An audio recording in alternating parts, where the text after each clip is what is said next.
Ouch, that hurt. Hey, what's up, teacups? Have you ever heard of the hedonic treadmill? It's also known as hedonic adaptation. Basically, it's the idea that each of us have a happiness baseline that we eventually return to after any major positive or negative event we experience. Let's look at a graph. Look at this graph.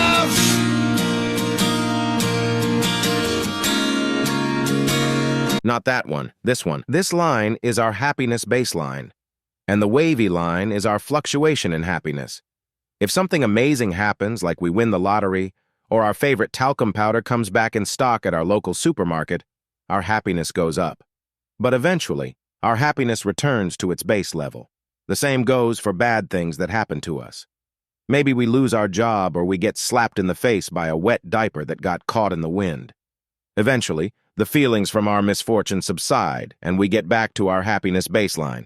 And it's not just these single events that lead us back to our baseline.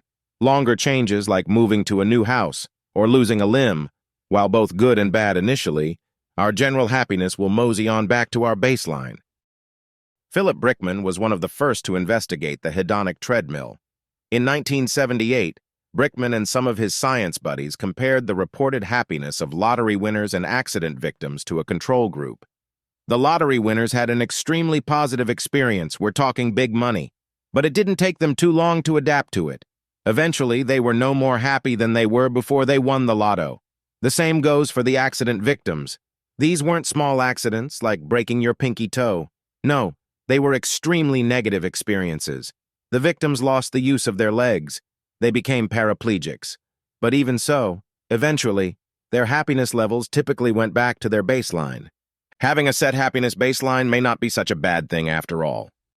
So where does our happiness baseline come from? Well, some studies say it's partly or even mostly genetic. It's also influenced by our personality traits, which are often formed during our early experiences and remain fairly consistent throughout our life. Some of us are happier, more positive, and optimistic, whereas others may be less optimistic or downright grumpy. It's in our nature. So this leaves us with the question, can we change our happiness baseline? That's a toughie. The pursuit of happiness is actually really very hard. It's not as easy as sucking down your favorite milkshake and then boom, you're happier forever. It may be better to work on reducing the dips by becoming more adaptable and resilient.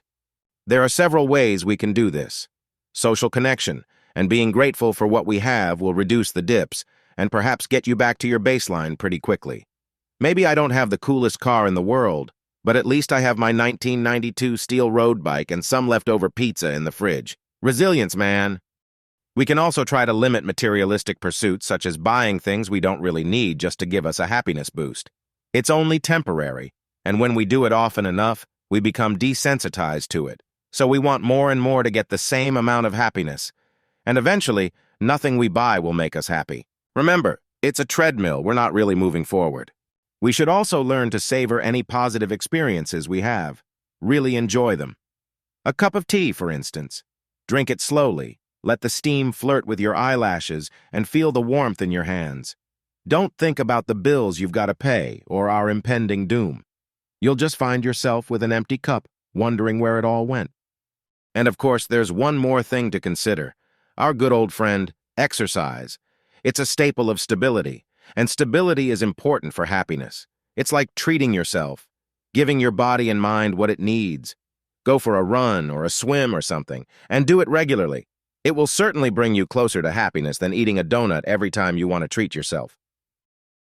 So in the end, perhaps pursuing happiness is a fool's game, but developing habits and behaviors that keep us stable and resilient can lead us to something close to it. What do you think? Let me know in the comments. Oh, and please subscribe. Keep on keeping on, teacups. Bye-bye. Kisses.